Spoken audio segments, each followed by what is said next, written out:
Now that you've learned the fundamentals in week 1, we're going to show you how to become more consistent. Coach Stephen Padilla is going to teach you about a loose arm swing, how to make that targeting a lot easier so you can knock down more pins and make more spares so it can improve your average. Coach Stephen and I are going to talk about posture. Many bowlers think posture starts in the stance, and that's all it has to deal with. But there's more to it, isn't there? There's a lot more to it. Posture is very important throughout the entire execution of the shot. From presetting it in the beginning of the approach to maintaining it and following it all the way through to the release, it's essential when it comes to a good execution. And what are some things that can happen when you don't have good posture, and what can we do to change that?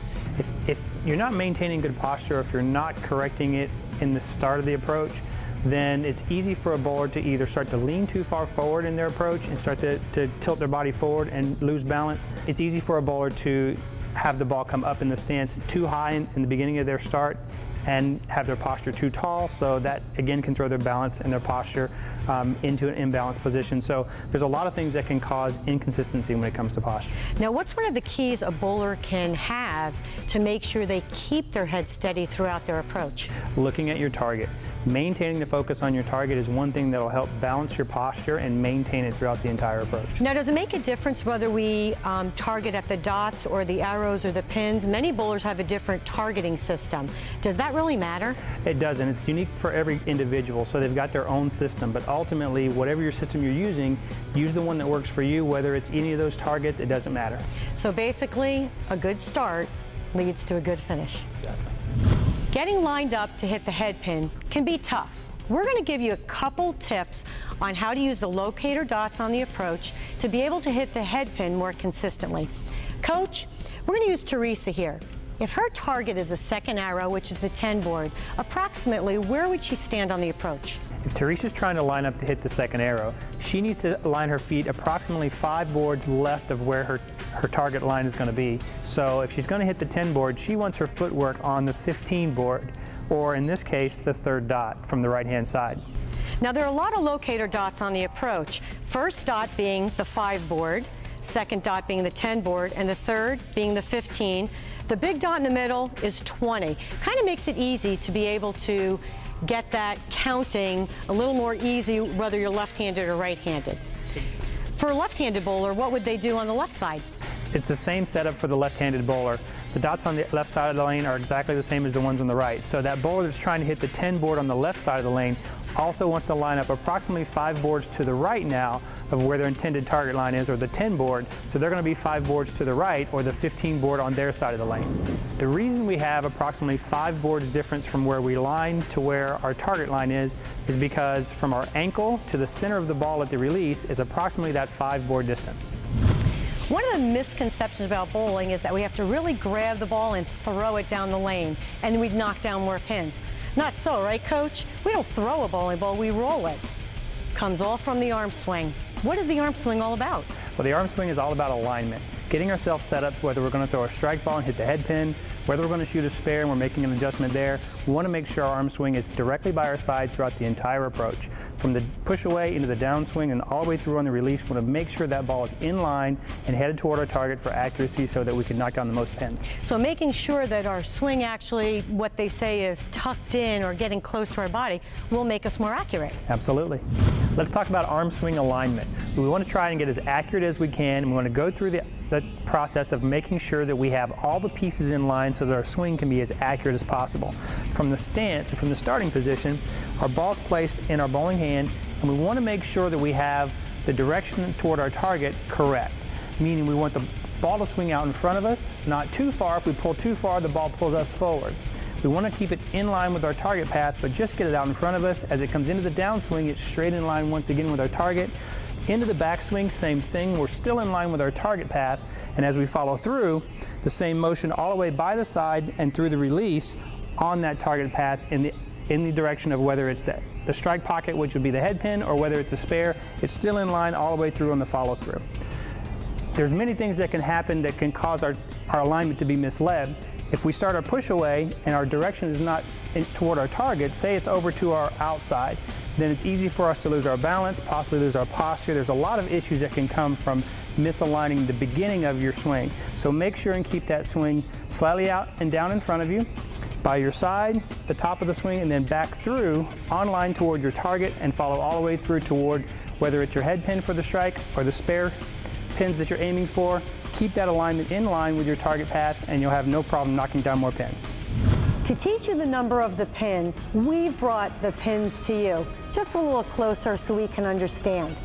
Pins are numbered from front to back and left to right, starting with the head pin, which is the 1 pin.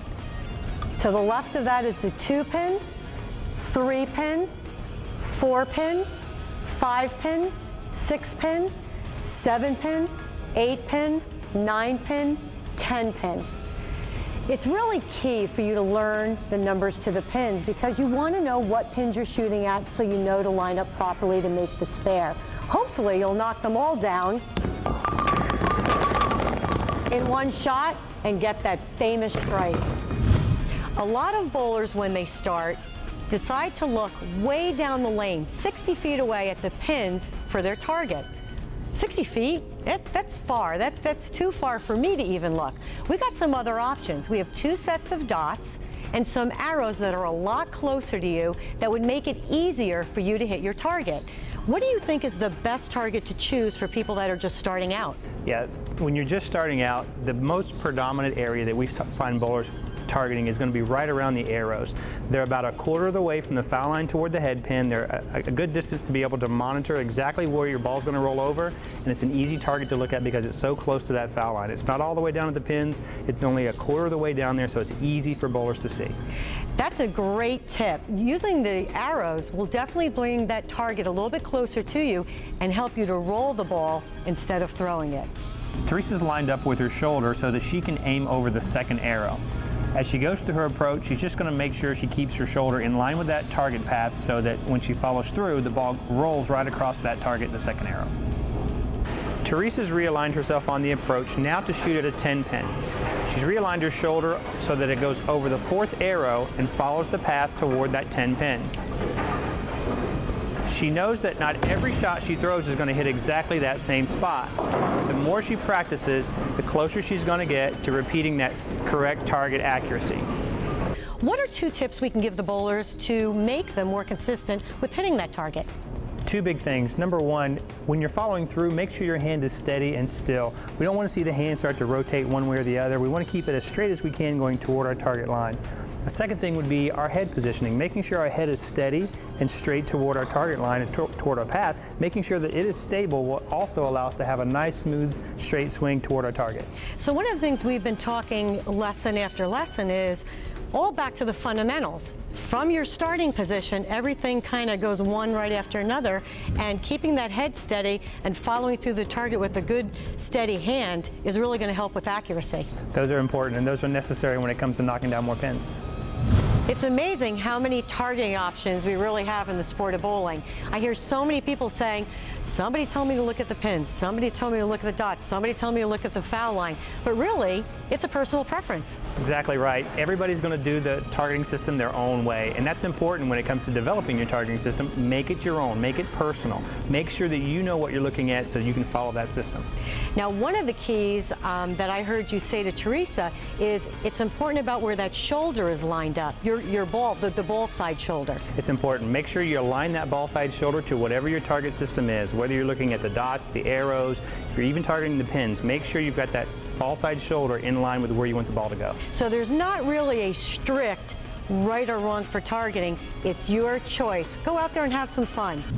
You're done bowling, you had fun with your friends, but really, that's not all, it's not over.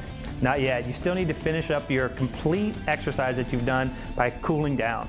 Cooling down in the sport of bowling is important. You've used a lot of large muscle groups. You need to cool those down and make sure that you're actually relaxing yourself before you get ready to leave the bowling center. So static stretches are what we're going to use to cool down whenever we get done playing.